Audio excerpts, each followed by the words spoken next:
Rumble on the rocks. Povetkin breakdown.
Apologies. So if you're on BWTM online at the moment on Facebook, or if you're on BWTM, go across. The link should already be in the BWTM online page. Go across on your Facebook page and type in BWTM Online TV. And that's where we are now, BWTM Online TV. Click the link in the new page, like it, follow it, and do all those good things. Apologies for the connection tonight, internet issues, but there we go. Anyway, let's get into things. DILLIAN Whyte versus Alexander Povetkin, or Povetkin versus Whyte. We just saw, or just a few hours ago, Sky Sports did a presentation or showed us a media workout with Alexander Povetkin and DILLIAN Whyte getting their final workout in. Press conference is going to be tomorrow. So you've got to look at what both guys are like. These media workouts, I've got to be honest, having been involved in a few media workouts and actually been involved in fighters preparing for media workouts, like actually being with them the week of a media workout, they don't like to give a lot away. And I can tell you that firsthand. They don't like to give a lot away. And what you usually see on the pads, they just try and tone it down. I was surprised at Alexander Povetkin when he was on the pads. There was a lot of urgency in Alexander Povetkin.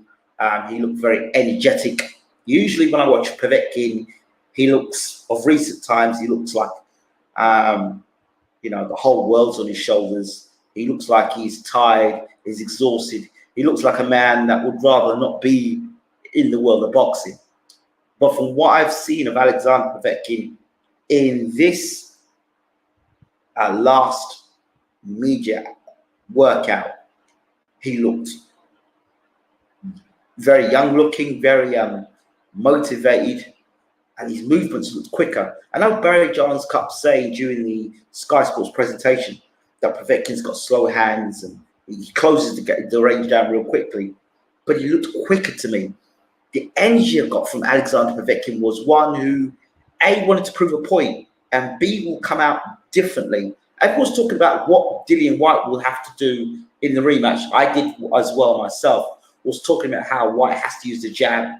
You know, he has to do this a lot, you know, to protect himself from the uppercut, and then use the jab here. When you do that, if you see my thumbnail, it looks like a dab, but actually side on. It's a jab, and that's preventing the hook over the top because your chin is tucked under here, and you've got that there to go for the uppercut. You've got that in tight there, but you've got to do it right. If you type it in right there, you're okay because you're actually protecting your body as well from body shots. It's quite a nice defense to have. I'm good, Max. It's quite a good defense to have if you're going to keep it long. Lennox Lewis, I said, did it a lot. He used to do that a lot. Tend to push his head to the side and throw your jab, which is a pretty good way to keep your head off the line there, and you're jabbing there. Do you know what I mean? So you've got your elbow is tucked in, but protecting your rib cage. Your hand is here, and you're just, you know, that's blocking the uppercuts. And you've got the jab there, and this shoulder here, if your chin tucked under, protects the hook that comes over the top. Do you understand? That's there. Or you would hope that will be the plan for Dillian Whyte. And you could see, when I was watching Dillian Whyte, I could see him just a little bit motioning to do that there. I could see him doing a bit on the pads. He was throwing this left hook, but the way he was whipping in, it was whipped in, but it looked all very, I don't want to use the word sloppy, but I was like, yeah, let's just get through this and whip an old left hook in, and the mentality of the two guys is very different. Now, I'm gonna duck in and out with some things here and there, but these are mental notes I put in my head in terms of I'm trying to remember things I said. One of the things that I keep hearing people talk about over and over and over and over again, and even I said it myself at one point, Dillian Whyte has to go back to what he was before. Now, the Dillian Whyte, which Dillian Whyte are we talking about? Are we talking about the Dillian Whyte who had got knocked out by Anthony Joshua, that Dillian Whyte? Are we talking about the Dillian Whyte that got dropped by Joseph Parker? Are we talking about Dillian Whyte that got dropped by Oscar Rivas? Are we talking about the Dillian Whyte that beat Lucas Brown? Which Dillian Whyte are we talking about here? Are we talking about the guy that fought Derek Chisora twice? Because any one of those Dillian Whytes has still not beaten an Olympic gold medalist in Alexander Povetkin. And none of those guys you've mentioned there, bar Joshua, who's the Olympic gold medalist, has been equipped to punish Dillian Whyte's, at times, sloppy tendencies with the right hand, throwing the right hand and going off balance, you know, leaving himself open, backing himself, voluntarily backing himself, his back against the ropes, squaring himself up and leaving himself open to, as you saw, the uppercut. And open to the overhand right. So I'm still a bit perplexed as to what is this old Dillian Whyte. So this Dillian Whyte, you talk about Dillian Whyte that's going to go out there and brawl against Povetkin. You think just a brawler could go out and beat an Olympic champion? a former world champion. Now, I remember Povetkin back in the day, I don't think it's even poor research and disrespectful to someone like Povetkin, who was being touted at one point as being the Whyte Mike Tyson. And the reason why people call him Povetkin the Whyte Mike Tyson is because he's knocking people out. I find it highly disrespectful that people would turn and call Povetkin's knockout a lucky punch. Povetkin's been knocking guys out for God knows how long. He's been knocking guys out, laying them out flat. You know, and to think that Povetkin's punch was a lucky punch, considering the fact that Whyte has been down, knocked out by an uppercut by Joshua, dropped heavily by Oscar Rivas by an uppercut, and dropped heavily by Joseph Parker by an overhand right or straight right through the middle. What's lucky about that? There's nothing lucky about that. If this is a guy that, you know, Dillian Whyte had never been down in his career, and, you know, Povetkin wasn't a big puncher, and it was a punch from, it just came out of the blue. A shot just came out of the blue. You know, the exchange, you know, one wild punch or so, Povetkin's eyes were shut and he threw the shot. Maybe you could say, well, you know, he got lucky. But it's highly disrespectful for a former Olympic champion, Olympic gold medal winning champion, plus a former world champion, and is no doubt has always been in the top 3 or 4 of the heavyweight scene, an elite heavyweight who's been a world champion, to be considered throwing a lucky punch, and in his last fight have fought Michael Hunter, who nobody in the heavyweight division wants to fight. And in his fight before that, I think did he fought David Price or Hughie Fury?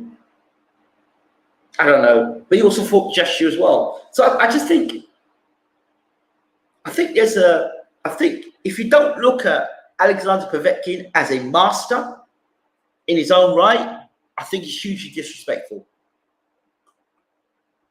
For those boxing fans, and they can't be boxing fans, for those people out there who are misinformed and think that Povetkin landed a lucky punch, you have not got a clue about boxing. And I would strongly suggest that you actually go and watch the history of Alexander Povetkin in the way he knocks people out.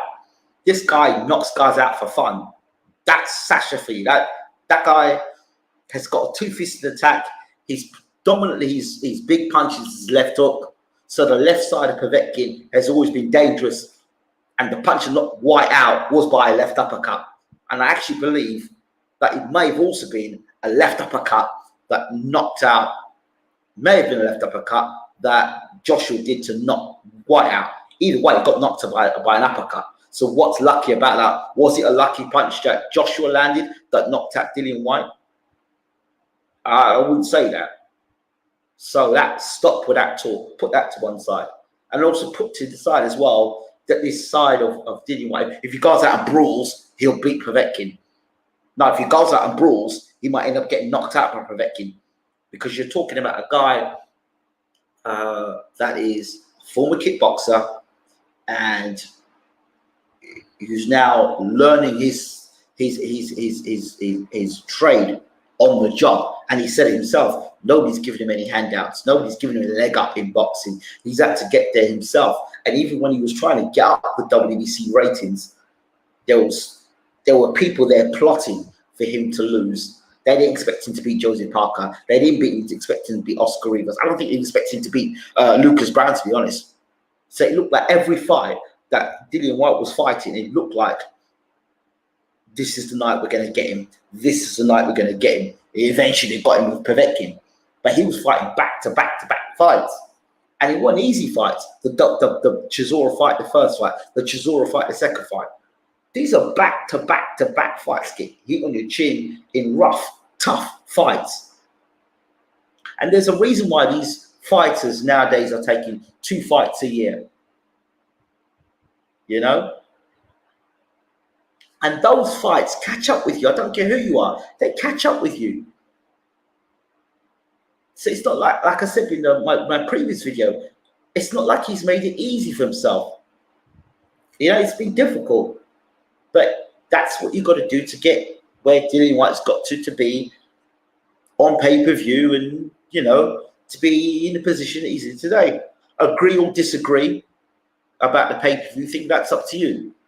But you can't knock his consistency, his work ethics, and how he's got to where he's got to, considering his background.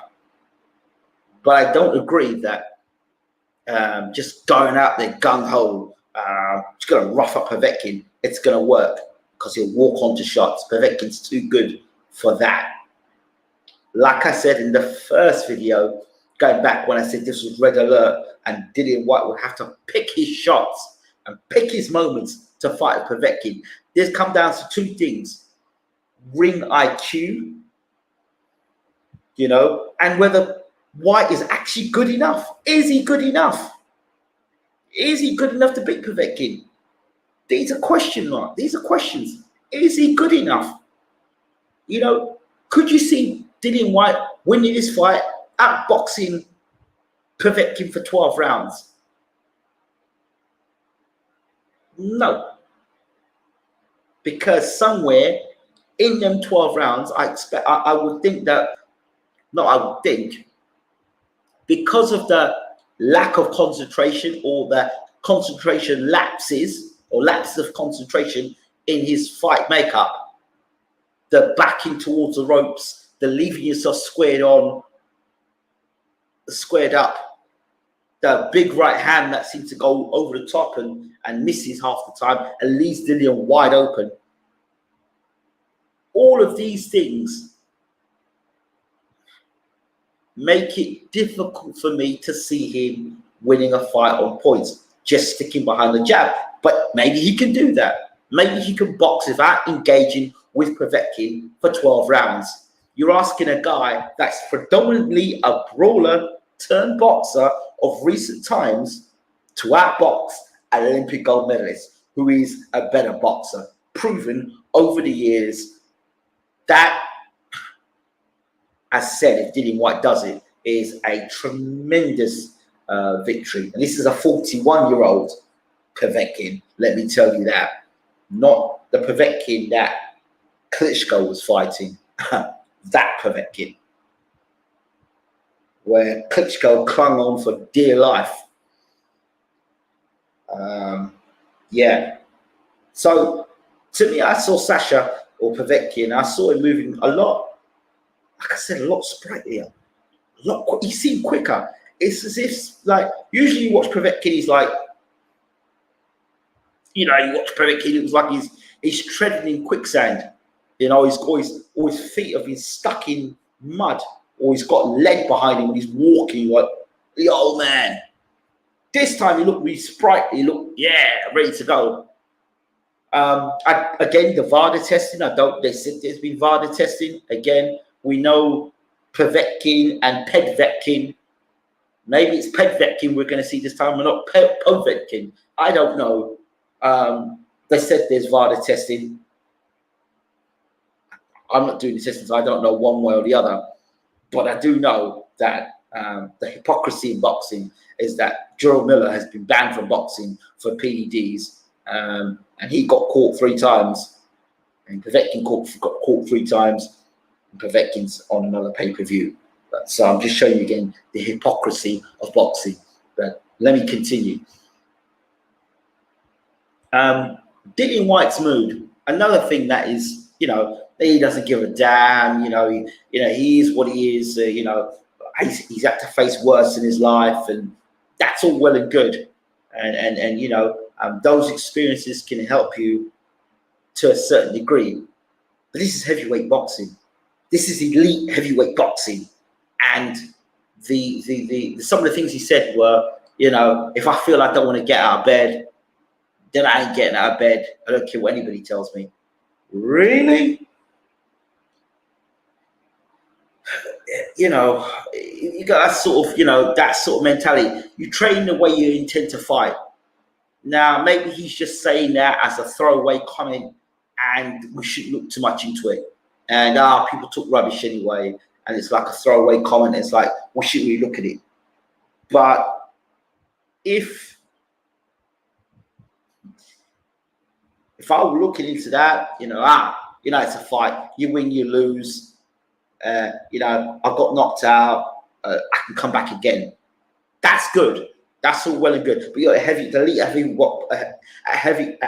boxing, and I'm not sure if that mentality, that kind of carefree attitude, is maybe the way forward. It might work for Dillian. I don't know. Lennox Lewis was a different kind of animal. He was kind of like he just chill out, and very chilled and relaxed, and get himself. But when he got himself in the zone, Lennox, and he went out there, he was about business, and he had a single-mindedness about him, Lennox Lewis, that I don't know how the Shadow Knight worked with an Olympic gold medalist.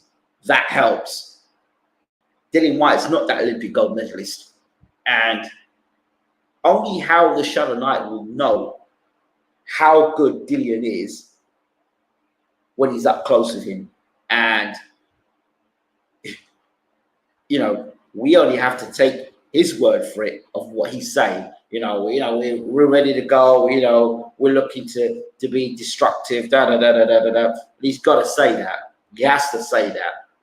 But you know, he's worked with Lennox Lewis, and Lennox Lewis had a good setup anyway because he was Olympic champion, had a good pedigree, and then he was trained and worked with the great Emmanuel Stewart. So, you know, can Dillian Whyte get behind a jab like Lennox would get behind a jab? No.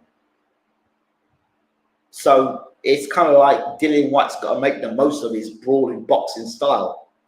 You know, keep Povetkin at distance. But what about if Povetkin comes out first round and he comes straight at Dillian Whyte? Because it looked to me in that workout, and Povetkin said it himself, you know what? This is a totally different fight. Suppose Povetkin went back and said, you know what? I got dropped, I got dropped twice.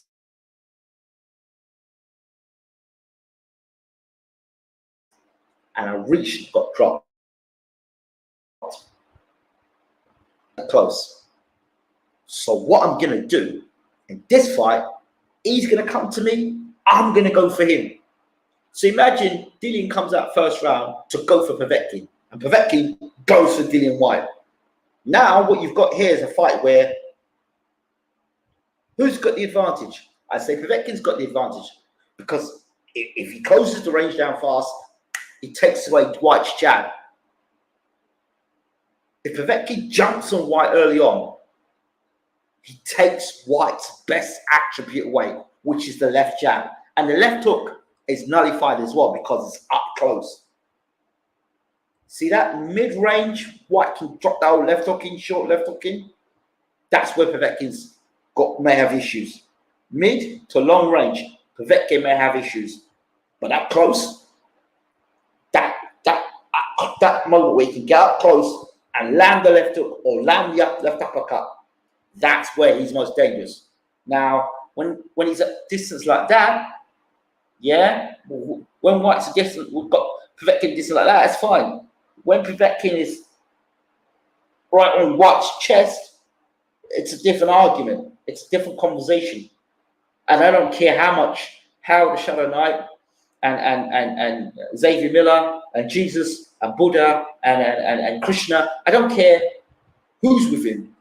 At that point there, that's Povetkin's fight. Right here is Povetkin's fight, not Dillian Whyte's fight. It also takes away another one of Dillian Whyte's key punches is the body shot, because he won't have room to do that.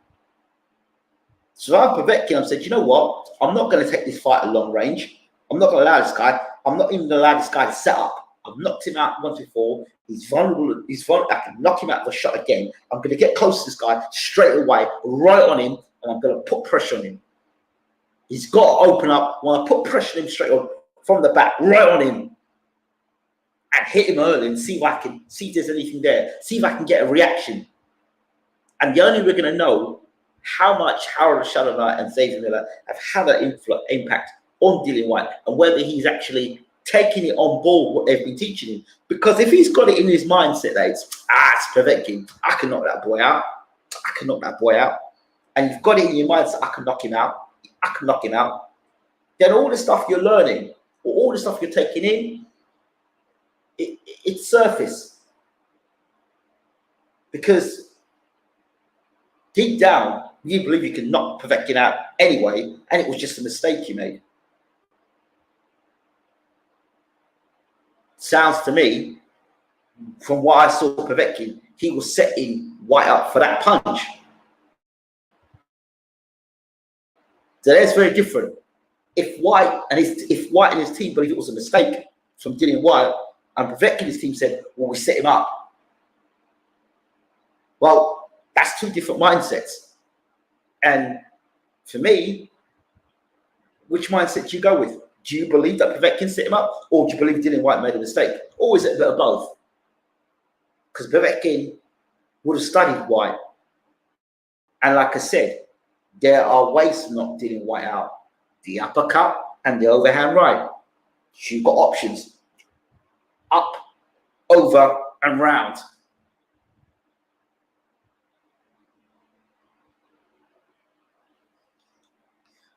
So let's see what people are saying. I've done a lot of talking so far. So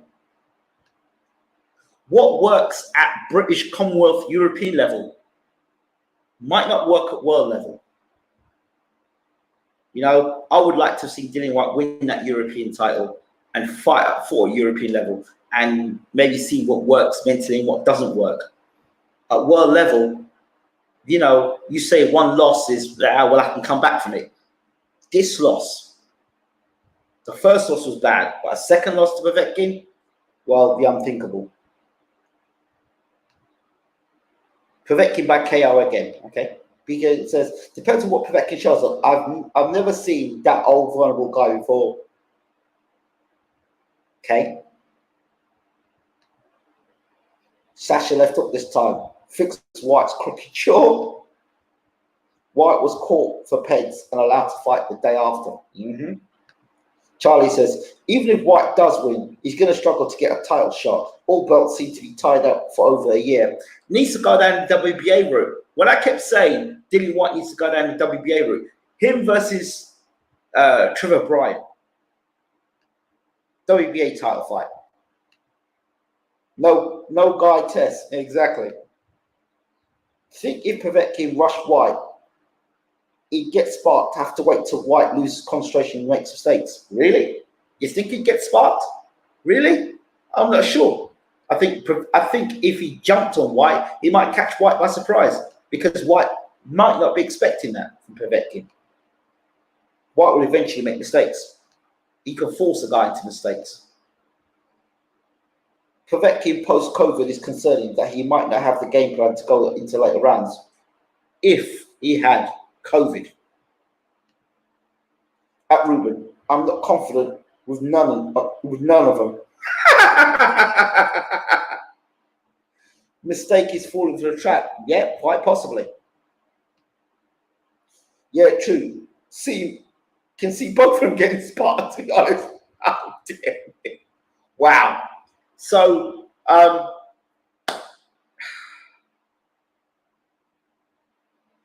like to see how much Povetkin weighs in the rematch.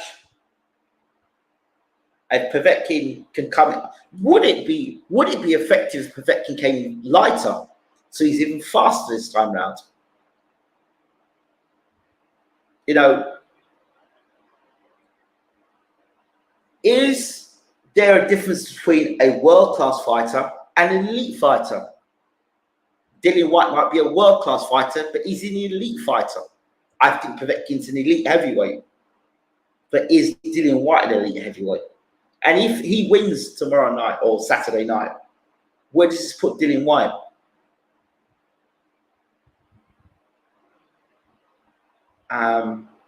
Momentum-wise, I mean, I personally want to see him fighting Deontay Wilder, not with the speed of Wilder's right hand. And no, I wouldn't want to see that fight. And I wouldn't want to see him against Andy Ruiz either. I really wouldn't. I don't know who you fight. No. Like Whyte's lost punches. This is the thing I was saying before. I'm concerned about it. I'm fed up with the continued hate on Whyte from you. Oh, here we go.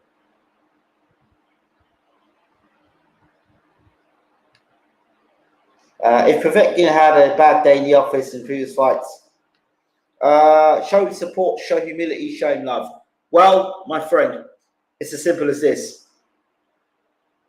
I broke this fight down the first time round and warned of the red light and the issues with this fight. Sympathy, love. This is a boxing show, not a personality show. And ultimately, there's too much BS in boxing and too much propaganda, and it's not hate. It's not hate. You just have your own agenda. It's not hate. I don't hate him. There's no reason to hate Dillian Whyte. Why would I hate Dillian Whyte? It's nothing to do with hate. I've broken down the keys to victory for him, and I've broken down the keys to victory for Povetkin. You have your own agenda, my friend. So you're entitled to your opinion. Whyte and Chisora can fight and pay for you again after they both lose. Yeah, you could probably see that, couldn't you? Yeah. So I just think that Povetkin may come out with a totally different look in this rematch. I really do. He said that was the first fight, and that's gone. This is the second fight. So Barry Jones said that he felt that Povetkin couldn't be any better. He might not have to be better in terms of improvement, in terms of age and everything, but he can be wiser. You can be wiser, and if you're wiser, that surely would make you better. You're wiser. You know, right? Okay, I know this guy has some punching power here. I know that if I am at this range with this guy, he'll drop me. I know that if I do this here, he'll do this. So Povetkin may be able to make the adjustments which would make him look better. Likewise to Whyte. But trying to get him to box, that's the thing for me. He's going to have to brawl box with Povetkin. Brawl box. And I said, when Povetkin gets up close, tie that guy up. Tie him up. Walk him back. Walk him back. Let the referee break you. Get back on the jab. Can he do it for 12 rounds? I don't know.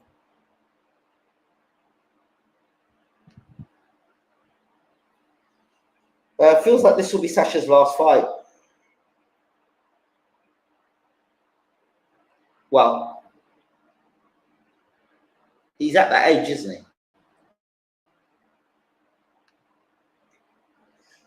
Whyte is going to be cautious about the uppercut setup. Well, if he's got his, like I said, if he's got that defense, and I saw him do that as well in defense. If he's got this defense, if he's got that there, he doesn't have to worry about the uppercut, because that, his chin's tucked in, his hands here, you don't have to worry about an uppercut. And your hands in here, right, it's tucking your belly, you don't have to worry about the uppercut. The uppercut's not a threat to you, because this here is blocking the uppercut. If that's blocking the uppercut, you're catching the uppercut there. It's not a problem. And when you're in close, just do that. That protects the uppercut as well. The cross-arm defense. You're in close, the cross-arm defense, and you lean on the opponent. It stops the uppercut from coming through. But there is still the vulnerability, as because Whyte does tend to drop the left hand. If you drop the left hand, the left could come over the top. So a feint could bring the hand down to block the uppercut. See, one of the things you could do is bring the hand down, which is bring this hand down here.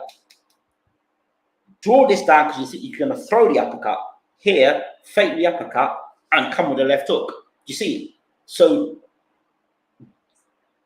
Povetkin can feint to throw the uppercut as he did last time and throw the left hook instead. See, that's a setup there.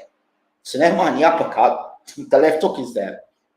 And the straight and the right hand down the pipe, the one that Parker hit him with. So he can go with the uppercut, bring the hand down, pop the right hand up through the middle, or the left hook over the top. So there's ways to go about that deep to bring that hand down. And none of them are super stamina. I mean, you look at Povetkin, after about 3 rounds, he's blowing hard. But somehow, I don't know how he always seems to get that second wind to go 12 rounds as Hunter. Whyte's chin is not as it used to be, and his balance is all over the place. Also, Povetkin doesn't waste his punches, and everything is clean, cut, and more quality. He's done good, Povetkin, in the first fight. This is true. This is very true. I get what you're saying about the WBA route. However, being a WBA regular champion is not a full world title. Boxing fans would not consider world champion. I do think Whyte would win by mid-KO. Charlie, I have to disagree with you there. The WBA belt is the most recognized belt in boxing. It's actually the oldest belt in boxing. So I would disagree with you there. In terms of legitimacy, you could trace the history of the WBA belt way back, historically, for boxing fans who are true boxing fans, not just YouTubers. Yeah, there's a difference. For boxing historians or people who are really understand or care about the history and the legacy of the sport. The WBA super belt is as far as I'm concerned, is a made-up belt. That's a made-up belt. There's no history behind that, nor is there any history behind the what's the other belt? The franchise belt. There's no history behind that. So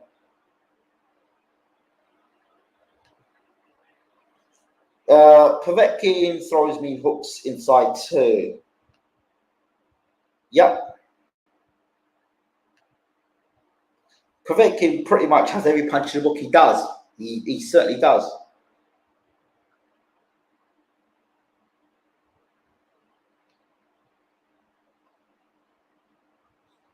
It certainly does. So yeah.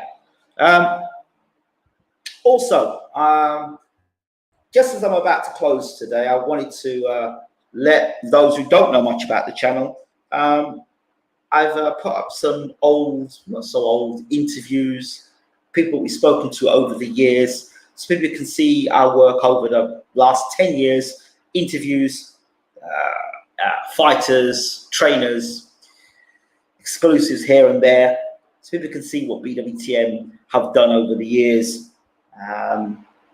So I hope you enjoy those interviews. I just, to be honest with you all, I have no interest whatsoever of going to press conferences. I've said this before. I said just no interest in going to press conferences. When I get the time, I'll go to a gym. I'll interview a fighter. I'll do interviews, as people have seen live here on the channel, whether it be with Derek James, trainer of Errol Spence, or talking with whoever it be, James Bashir, whatever.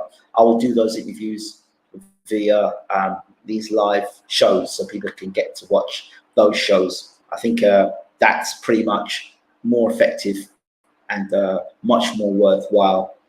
So yeah, I hope you enjoy the interviews that are there, the old live shows and the features we've got on. There's really interesting interviews there that even I forgot about as well. So check it out. If you ever get a chance, check out our spoof interview with Sergey Kovalev. That's a good laugh. If you can get to see our spoof interview with Floyd Mayweather, that's a pretty good laugh as well. So you must check it out.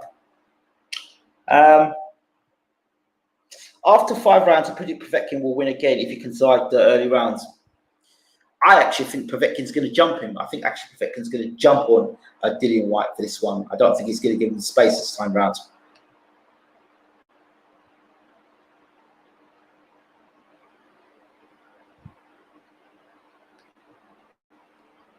Enjoyed the live. Cheers. Yeah, Charlie, you take care. Good to see you soon. Right, so I think I'm going to end this one here. I've got a few more videos I want to talk about, a few other things, particularly this situation with Charlo, Golovkin, and Canelo. I'll be back in a moment. Take care. Again, thanks for watching BWTM Sports. Don't forget to rate, subscribe, leave your comments. Listen, I never ever said at any point in time that I know everything about boxing. I've never ever said that I am I'm a know-it-all, but if I get it right, give my kudos, and if I get it wrong, that's cool. I appreciate that. But be there when I get it right, and also be there when I get it wrong. Yeah, that's just being fair. And all I ask is to be treated fairly, like everybody else in the world. Thank you so much. Again, this is BWTM Sports Gaming, and we. Oh, there we go. Hold on. Just pop these in quickly before I.